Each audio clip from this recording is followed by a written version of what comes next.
Você está sintonizado na Rádio Caractere.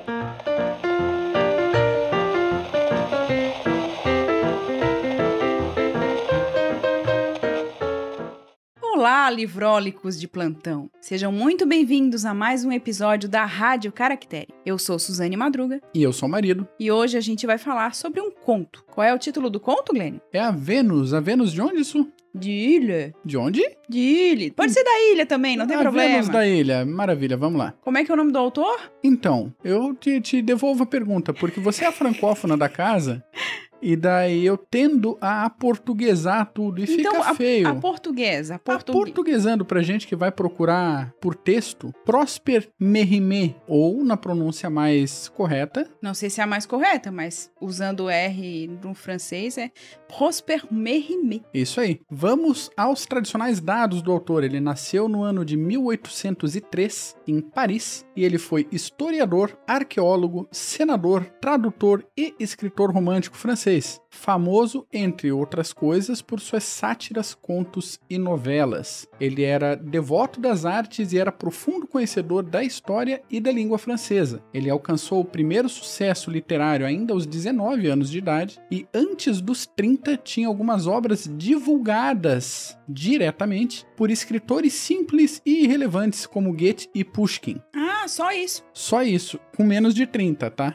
Ele também se destacou como tradutor das obras do Pushkin e de Gogol, diretamente do russo para o francês. Também, pouca coisa. Pouca coisa. Outra curiosidade é que ele tinha relações internacionais, então por ele circular nessa alta sociedade, ele conhecia espanhol, conhecia pessoas, então ele, em várias obras ele traz elementos da Espanha para as obras literárias dele. Ou daquela origem catalã. Isso, exatamente. Nesse conto, inclusive. Até uma dessas relações, uma nobre espanhola, a filha dela acabou sendo rainha da França, e essa filha nomeou ele senador depois. Então tudo tá amarrado, tudo tá ligado aí. Voltando para a parte literária, dentre os diversos sucessos dele, a gente destaca aí a mais famosa novela, que é Carmen, de 1845, que narra a história de uma cigana infiel que é morta pelo amante, um oficial da Espanha. Como é que é a morte dela?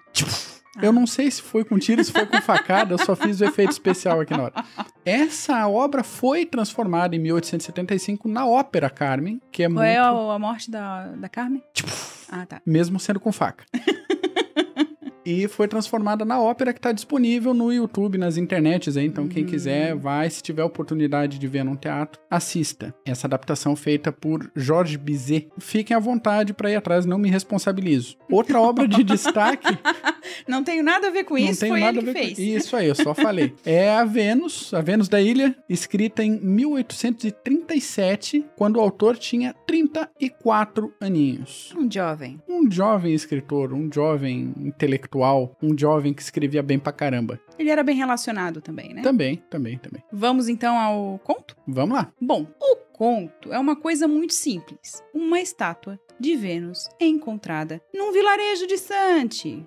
E um homem, um arqueólogo de Paris, é chamado por esse aristocrata. Dono das terras. Dono das terras, onde essa Vênus, essa estátua foi encontrada, e ele tem certeza que é a Vênus. E ele chamou esse arqueólogo de Paris, e daí a gente vê a primeira tensão do conto, que é aquela tensão de região.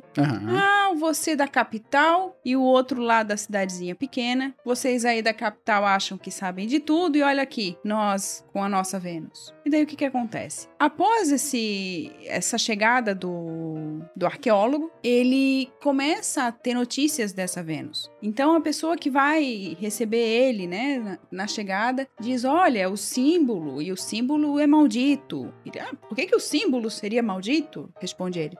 E o outro diz assim: não, quando a gente foi tirar a estátua do local, ela fez com que ela quebrou a perna do nosso amigo, e o nosso amigo que jogava com o filho do chefe. E daí fica aquela coisa assim: como assim ela foi e quebrou a perna? Isso aí. E daí na cabeça dele, então a estátua caiu caiu em cima da perna e daí quebrou. É isso. Aí o rapaz, sem muito o que responder, disse, ok. Nesse momento, ele não entende por que já há um clima de desconfiança em relação àquela estátua. Só pra gente começar a entender, a gente tem uma Vênus. É o título, é uma estátua da Vênus. A gente já tem isso de informação prévia. Já tem isso de informação prévia. E daí, o que é uma Vênus, Glênio? A Vênus é a deusa do amor e da beleza na mitologia romana. Para os romanos, ela representava o ideal da beleza feminina. Por isso e por tantas outras coisas, ela foi uma das figuras mais veneradas na antiguidade clássica, seja romana, seja grega. E na Grécia, ela corresponde a Afrodite. Então, sabe, Afrodite, deusa do amor, se você continuar cantando, você que me ouve, você é velho. Você é velho. Voltemos. Ela era considerada a esposa do Vulcano, era o deus manco, o deus do fogo, e a gente pode voltar futuramente a falar de mitologia e a gente desenvolve mais essa relação dela com o Vulcano. E tinha uma relaçãozinha ali adúltera com Marte. Então já essa desconfiança dela estar tramando alguma coisa já vem da mitologia. Outra curiosidade, as representações eram elaboradas de forma que ela tivesse um olhar vago e levemente estrábico. E esse leve estrabismo que deixava as pessoas um pouco confusas sobre a intenção dela, essa característica passou também a se tornar um ideal da beleza feminina. Tá vendo? Você aí que é estrábica e tá achando que isso é um problema, vai lá no oftalmo pra tentar resolver? Não precisa. Isso é beleza. Isso é beleza há 2.500 anos. Relaxa. De beleza mitológica. E daí, quando você vai ler em outra coisa que não tem aparentemente nada a ver, que é Machado de Assis, e que a Capitu tem um olhar vago e levemente estrábico, e também tem essa aura do que ela tá fazendo, se ela traiu, se ela não traiu, qual é a relação dela com um personagem, com o outro, da onde que Machado tirou esse negócio, tá aí na cara da gente o tempo todo. Da Vênus estrábica. É isso aí. Que não foi procurar o oftalmo e daí ficou com essa fama de ser assanhadinha. É isso aí. Olha aí. É isso aí. Quem é estrábico aí, já aproveita, gente, porque qualquer coisa, se a pessoa te xingar de estrábico ou de caolho, de coisa parecida, diz assim, eu tenho uma beleza mitológica. Beleza grega. Tenho beleza grega. Queria se relacionar com uma deusa grega? Tá aí. Tá aí. Chegou, achou. O que o arqueólogo descreve, porque ele narra, né? A chegada dele, tudo que acontece naquela vila estranha e esquisita, pra ele esquisita. A gente tem que pensar também que é um narrador que ele vem lá da capital. Isso. Então é tudo muito diferente. Não tá acostumado com o trâmite ali do interior da província. Isso, o pensamento, a forma de pensar, a forma de comer, a forma de agir, né? Por exemplo, quando ele chega, a senhora, né, a esposa lá do aristocrata, coloca um monte de comida na mesa. E ela nunca tá satisfeita, porque ela diz que ele não come muito. E ele tá cheio, abarrotado, né? Não aguenta mais. E o que ele diz? Que estranho. Como assim eu tenho que comer mais? Eu tenho que comer tudo? Porque ela... Tenho que comer por 4 estivadores pra satisfazer esse pessoal. Então, nesse sentido, ele vai avaliar, né? No outro dia da chegada dele. Primeiro tem um fato que é interessante. No dia, quando ele chega na noite, que ele passa nessa vila, na casa do aristocrata, ele olha pela janela e ele encontra 2 rapazes passando pela estátua e um deles joga uma pedra nela. E a pedra ricocheteia, né? E volta nele. A princípio é isso, ó. A pedra pegou, voltou e ele levou uma pedrada de volta. Por que ele deu uma pedrada nela? Porque ela tinha quebrado a perna do amigo. Ela já era um negócio amaldiçoado. Ela já era um negócio ruim. E no dia seguinte, quando ele vai, logo de manhã, porque ele é acordado de maneira até abrupta, ele vai de manhã olhar para essa estátua, aí ele tem um monte de outras características, mas uma descrição que é interessante que casa com o que o Glênio falou, que é a respeito dessa aura feminina, até de maldade e de mistério. Isso. Vamos lá então. A cabeleira, repuxada sobre a fronte, parecia ter sido antigamente dourada. A cabeça, pequena como a de quase todas as estátuas gregas, estava ligeiramente inclinada para a frente. Quanto ao rosto, jamais conseguirei expressar sua estranha aparência, e cujo tipo não se aproximava de nenhuma estátua antiga de que me lembrasse. Não era essa beleza calma e austera dos escultores gregos, cuja regra era dar a todas as feições uma imobilidade majestosa.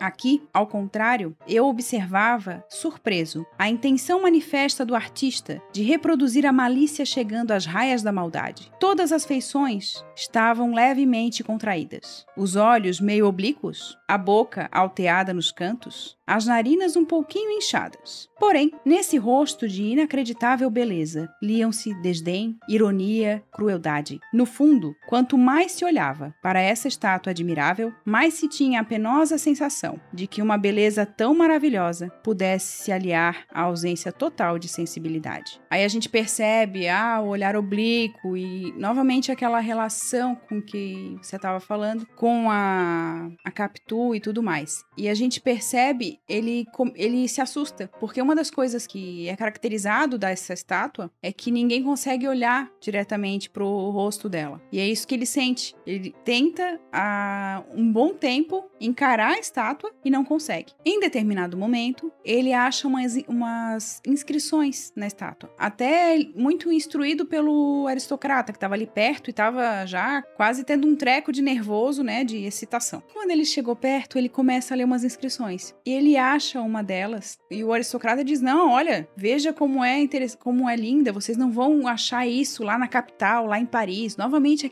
aquela tensão entre província e capital, né, e lugar grande. Numa dessas inscrições tá escrito, aí eu vou ler a parte traduzida, obviamente eu não vou ler em latim aqui, porque já, né, deu o limite da pessoa nesse momento. Nossa audácia tem limites. Não tem não, brincadeira. Nunca terá. Jamais. A gente tá aqui, dando a voz à tapa. Mas vamos lá. E dizia assim, uma das interpretações era: cuidado com aquele que te ama, desconfia dos amantes. Essa era a interpretação preferida do aristocrata. Sim, do dono da casa. Do dono da casa e da estátua em si. Depois, o arqueólogo, ele diz que há outra interpretação e que para ele é mais válida, que diz assim: cuidado contigo, se ela te ama. Tenso, hein? Tenso, porque essa interpretação, ela vai trazer alguma coisa que esse conto traz, né? A gente leu a sinopse já, antes de ler o conto, então já vinha aquele negócio, a estátua vai fazer alguma coisa. Sim, a gente já tinha o spoiler já antecipado. E tem outra coisa, a gente pegou esse conto de um livro de contos fantásticos do século XIX. Maravilhoso, diga-se de passagem. Foram contos escolhidos pelo Ítalo Calvino, e a gente já sabia que havia esse fantástico.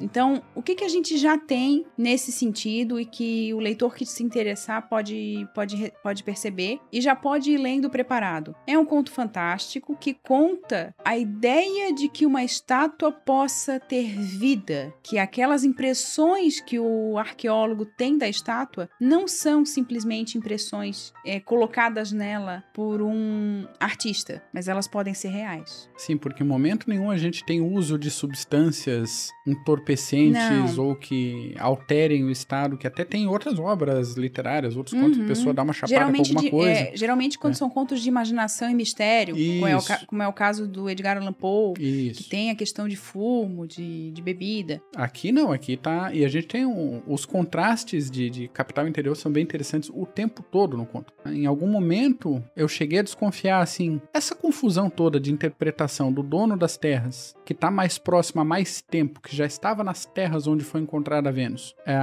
Essa confusão dele não será um pouco também causada pela Vênus? E o arqueólogo, como chegou agora, ainda não tá muito enredado na trama dela? A gente pode perceber no posicionamento do dono das terras a paixão, a devoção com que ele já coloca nessa imagem. Lá pras tantas ele brinca com a esposa que queria fazer um sacrifício.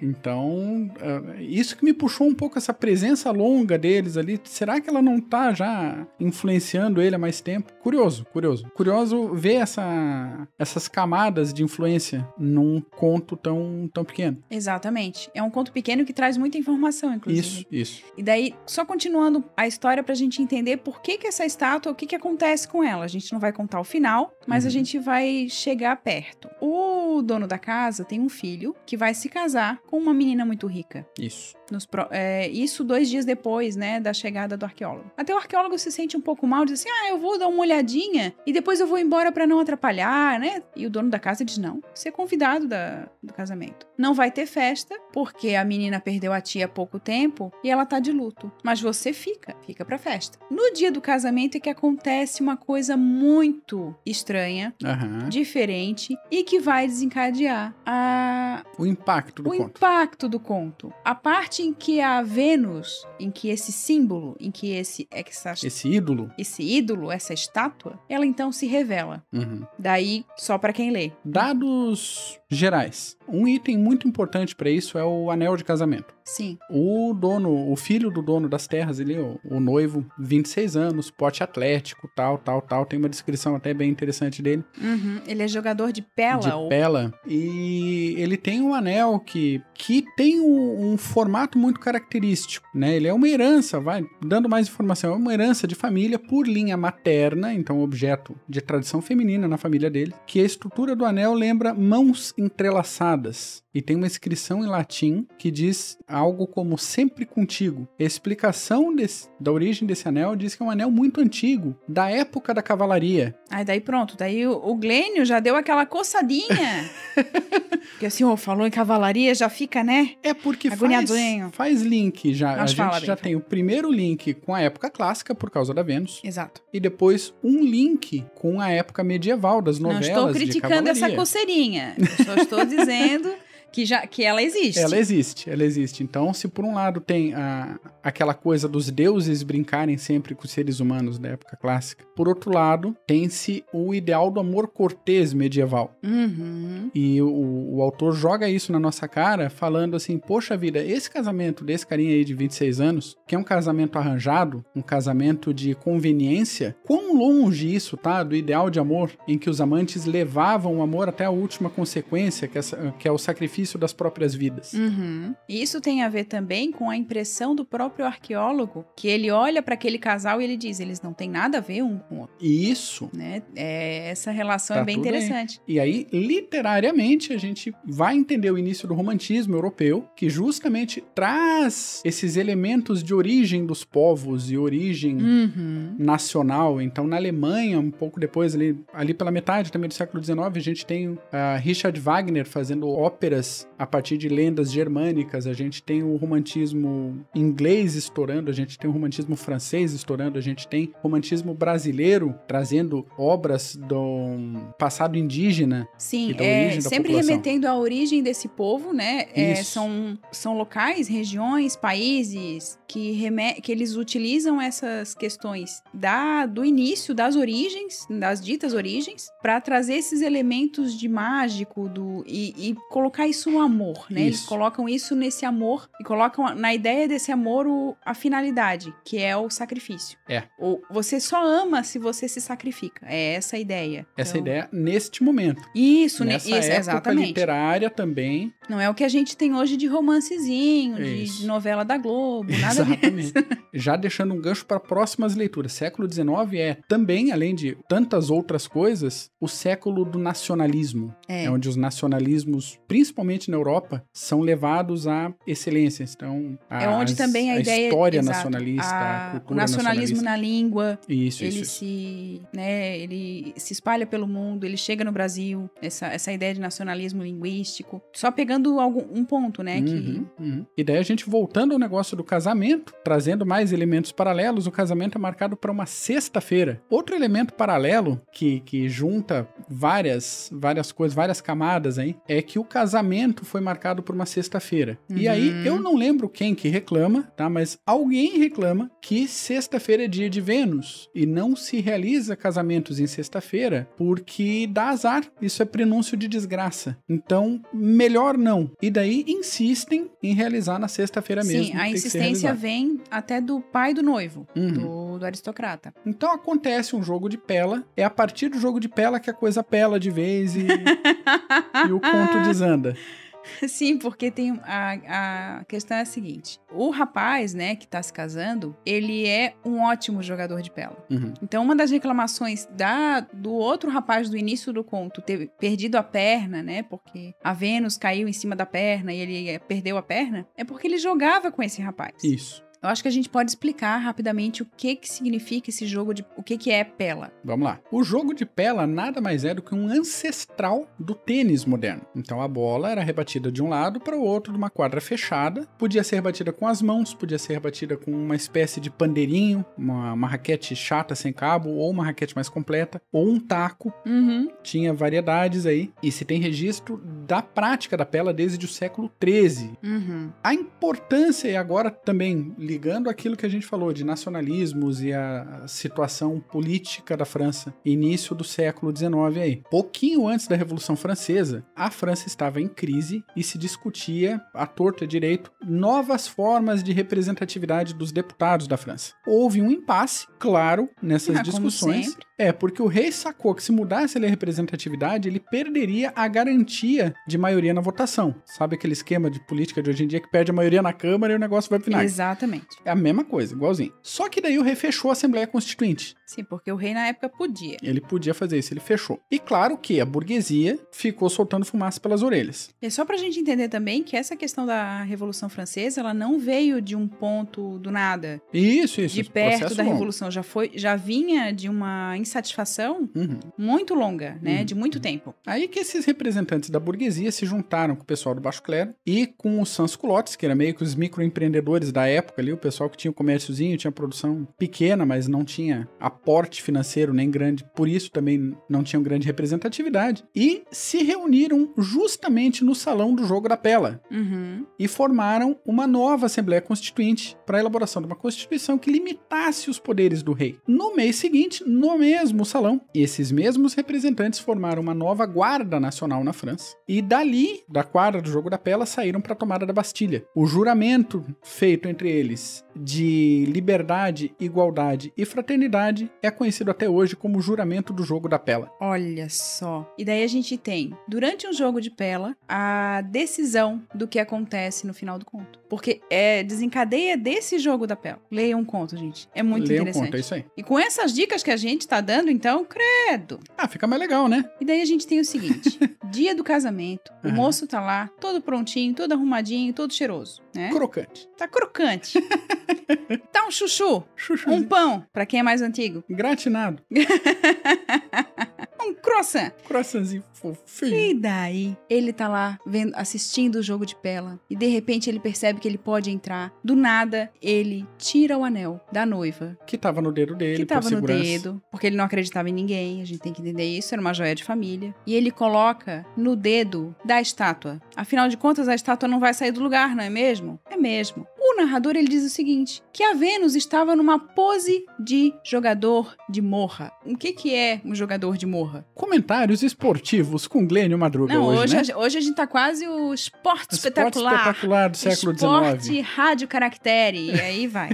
O jogo de morra é um jogo tradicional entre italianos, principalmente da região do Vêneto, e entre descendentes de italianos do Vêneto, espalhados pelo mundo todo. A dinâmica do jogo acontece mais ou menos assim, os jogadores vão mostrando uma quantidade de dedos das mãos, às vezes batendo na mesinha ou no toco, no chão, sei lá, em alguma coisa, e mostrando diferentes quantidades de dedos, ao mesmo tempo que eles vão cantando a soma que eles adivinham que vai dar a soma dos dedos mostrados ao mesmo tempo. Então tem mão e tem voz e tem olho. Pra quem já foi pra Concórdia, Santa Catarina, opa! E conhece o povo italiano de lá, sabe que eles fazem esse tipo de jogo. Sul do estado ali também. Isso! Várias cidadezinhas ali, Nova Veneza, afins. Então é um jogo com a mão e tem que ser muito rápido pra somar dizer e cantar a soma. E cantar a vitória. Isso. Se a pessoa canta a soma, acerta a soma e não canta o ponto também não é contado. E os jogadores vão aumentando a voz e às vezes aumentam a intensidade e o ritmo de uma forma que quem não conhece, não sabe o que está acontecendo, às vezes acha que ele vai sair briga. E às vezes sai griteiro, sai impropério, sai xingamento pra mãe, sai de tudo ali. Mas é divertidíssimo, mas requer essa agilidade mental, verbal, manual. Então é um passatempo muito interessante. E existe, também curiosidade paralela, existe até hoje uma federação italiana de morra. Exatamente. Então não é só um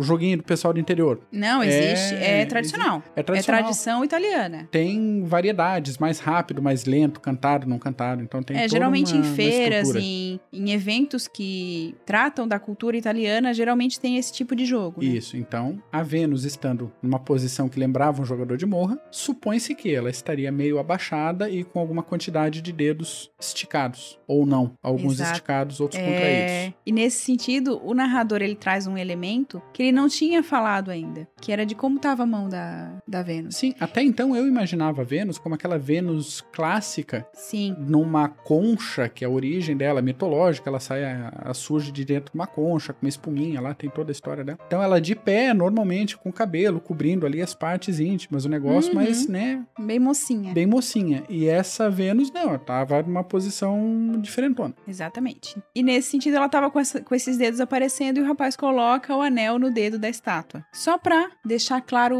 uma coisa, que a gente não vai contar o final, a gente vai parar por aqui. Isso. A história. O nosso contar, né? O que a gente tá contando do conto. Contando do conto, ótimo, né? Bonito. Melódico. Melódico. Pra dizer o seguinte, quando o rapaz volta pra pegar o anel no dedo da estátua, diz ele que a estátua estava com a mão fechada. Paramos por aqui. Leiam o conto. Paramos por aqui, mas adiantamos. Não é esse o ponto alto do conto. Não. Tá? Aí começa o drama. Exatamente. Tá? Por isso que a gente parou por aqui. A gente não tá contando o final. A gente já tá aí por 70% para 80% de leitura, tá? Mas aí é que dá o rolo todo. O sustinho, ele não é um conto, como a gente falou, ele é um conto fantástico. Ele não é um conto de horror. Isso. Bem lembrado. Mas ele dá aquele sustinho. Então acontece um sustinho a partir desse momento. Então vale muito a pena a leitura. Vale muito a pena a leitura. Fora que é um conto escolhido por Ítalo Calvino, né? E não escolheria porcaria. Ítalo ele Calvino sabia. tá imune. Então é isso por hoje. Caso vocês tenham ficado interessados no livro, a gente deixa o link na descrição. Caso vocês queiram comprá-lo, a gente pede que compre pelo nosso link, porque a Caractere Books é um membro associado do programa de associados da Amazon.com.br. Então você não paga nem um realzinho a mais. Aproveita as promoções, claro, se você quiser. E em comprando você ajuda a Caractere com uma comissãozinha. Exatamente. Você pode também, se você já tiver lido esse conto, comenta com a gente alguma coisa. Não dá spoiler pro amiguinho. Se bem que eu acho que a gente já deu bastante spoiler. Comenta com a gente, manda mensagem se você já leu, se você gostou, o que você achou, se você tem alguns outros elementos que a gente não falou aqui. Pode ser. Então você pode entrar em contato com a gente por onde, Glenn? Pelas nossas redes sociais. Aparatação.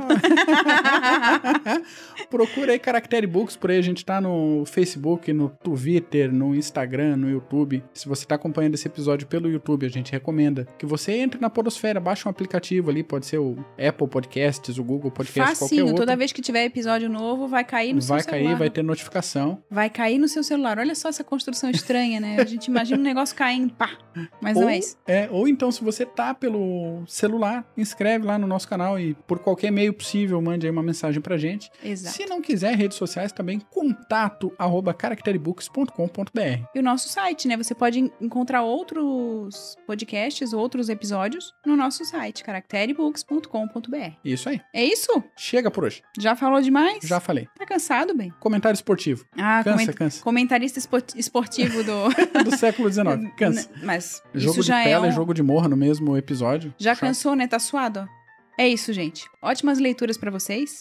Pega um livro e descansa o corpinho. Até mais.